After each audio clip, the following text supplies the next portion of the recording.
ಆರ್ಟಿಸ್ಟ್ಗಳಿಗೆ ನೀವು ನೋಡ್ಬೋದು ಅಷ್ಟೇ, ನಮ್ಮನ್ನ ಹೊರಗಡೆಯಿಂದ ಅಂತ ವೈದ್ಯಕರ ಮಾಡ್ಬೋದು ಅಷ್ಟೇ ಹೊರತು. ಆದ್ರೆ ನಮಗೆ production house, most of the production house ಯಾವ ಫೆಸಿಲಿಟಿ ಕೊಡಲ್ಲ.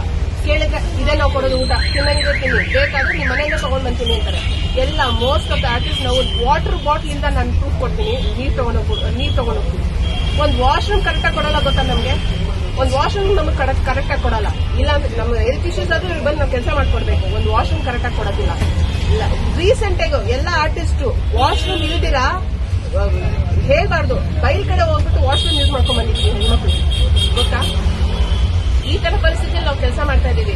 ನಾವು ನಾವು ಎಕ್ಸ್ಪೋಸ್ ಮಾಡ್ಕೋತಲ್ಲ, ಯಾಕಂದ್ರೆ ನಾವು ಓಕೆ ಒಂದು ಸೊಸೈಟಿಲಿ ನಮಗೊಂದು ಮರ್ಯಾದೆ ಇದೆ ಅಂತ ಎಲ್ಲ ಸಹಿಸ್ಕೊಂಡು ಹೋಗ್ದಷ್ಟು ವಿರೋಧ ಜಾಸ್ತಿ ಆಗಿದೆ. ಇವಾಗ ನಾನು ಬಂದು ಮಾತಾಡ್ತಾ ಇದೀನಿ, ಓಕೆ ನಮ್ಮ ಆರ್ಟಿಸ್ಟ್ಗಳು ಏನಕ್ಕೆ ಹೆಸರೇಟ್ ಮಾಡ್ತಾರೆ ಅಂದ್ರೆ ಒಂದು ಪ್ಲೇಸ್ ಅಲ್ಲಿ ಇದೆ, ಇದನ್ನ ಕಟ್ಟಡಗಳು ಬಿಟ್ಬಿಡೋಣ ಅಂತ ಎಲ್ರು ಬಿಟ್ಟು ಇವ್ರು ಹಿಂಗ್ ಆಗಿರೋದು.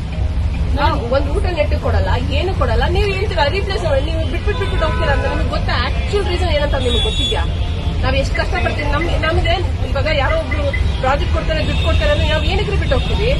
ಅಲ್ಲಿ ಪ್ರಾಬ್ಲಮ್ ಇದೆ ಅಂತ ಬಿಟ್ಟು ಹೋಗೋದು. ಸೊ ದಯವಿಟ್ಟು ಕಮೆಂಟ್ಸ್ ಹಾಕೋರು ದಯವಿಟ್ಟು ನೋಡ್ಕೊಂಡು